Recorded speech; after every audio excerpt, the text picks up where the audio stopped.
The calcified armor of Dendrox Minor is set. The warzone is sealed beneath a suffocating Stygian darkness. A sterile void waiting for the true gangrenous colors of the plague to bloom. But the grandfather's gifts are not meant to lie dormant. Deep within the gestation fats, the heaviest sediments of the plague have settled. But the hunger of the Rot Forest is insatiable. The earth drinks deep, and soon the initial reservoirs of the blight run dry. The weathering storm has broken the void, but the payload is exhausted.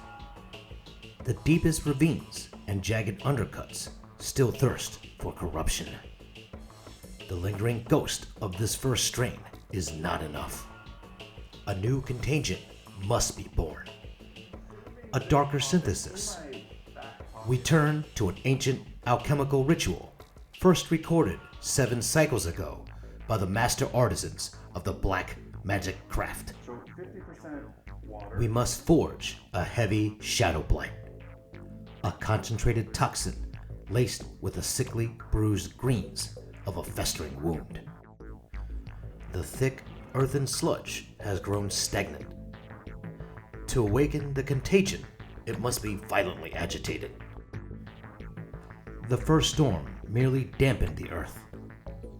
This new concoction will drown it. Raw, caustic mediums are bound together.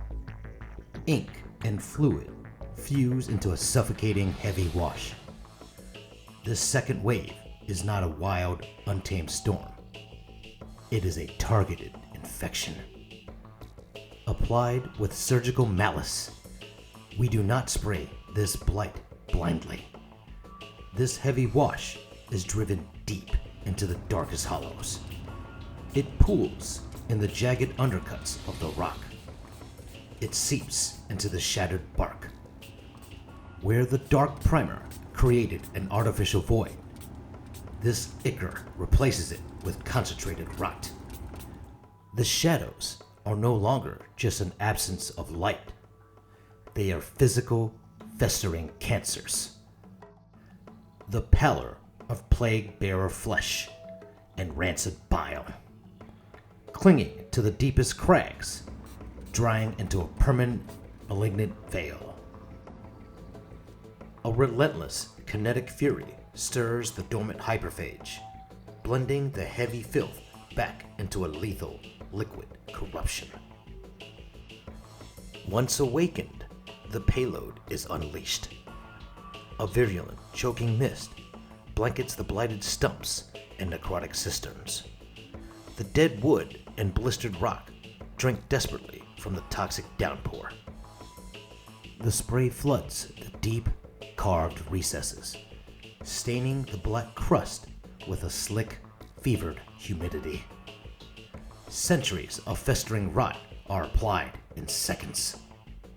The sheer volume of the mist leaves the towering monoliths looking heavy, waterlogged, and diseased. It drags the sterile shadows down into the grim, oppressive hues of a dying swamp. The saturation is absolute. The dead earth has gorged itself on the filth. The foundation is slick, toxic, and violently fertile. But the grandfather's garden requires more than just ruined loam. The breeding ground is ripe. It is time to sow the contagion.